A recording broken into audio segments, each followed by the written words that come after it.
ప్రముఖ సినీ నటి శ్రీమతి సంగీత గారి ప్రారంభించారు. ఐవీఎఫ్ చికిత్సలో 25% భారీ discount, free doctor consultation, free ultrasound scan. 49 అంటే సంతానం, 49 అంటే సంతోషం.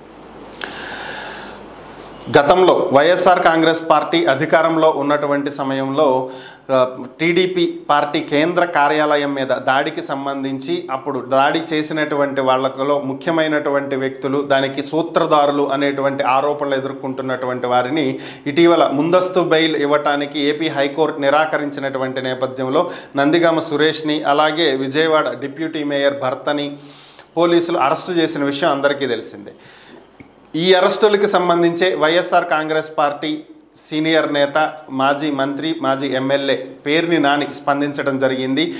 ఇటువంటి అరెస్టులన్నీ కూడా రాజకీయ ప్రేరేపితం, అలాగే కక్ష సాధింపు చర్యల్లో భాగంగానే జరుగుతున్నాయని, ఏపీలో రెడ్ బుక్ రాజ్యాంగం అమలవుతుంది తప్ప అంబేద్కర్ రాజ్యాంగం అమలవ్వట్లేదు అని చెప్పి ఆయన వ్యాఖ్యానించడం జరిగింది.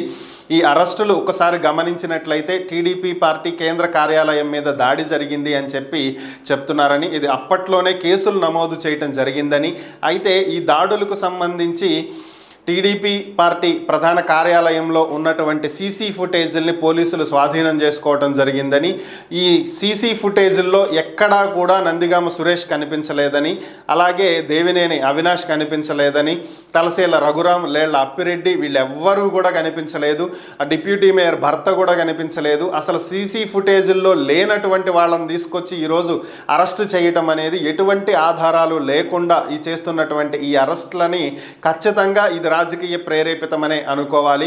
ఎక్కడా కూడా వీళ్ళెవ్వరూ కనిపించలేదు, అసలు ఫుటేజ్లో లేనటువంటి వాళ్ళు వీళ్ళే దాడికి పాల్పడ్డారు అని చెప్పి ఎలా చెప్తారు పోలీసులు అని చెప్పి ఆయన ప్రశ్నించడం జరిగింది.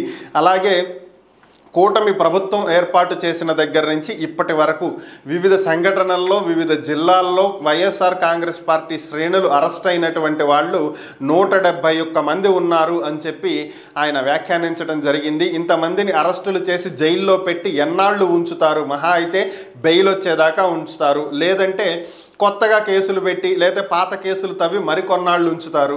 5 ఏళ్ళు అయితే లోపల ఉంచలేరు కదా, ఏం జరిగితే జరుగుద్ది చూద్దామని చెప్పి ఆయన చెప్పడం జరిగింది.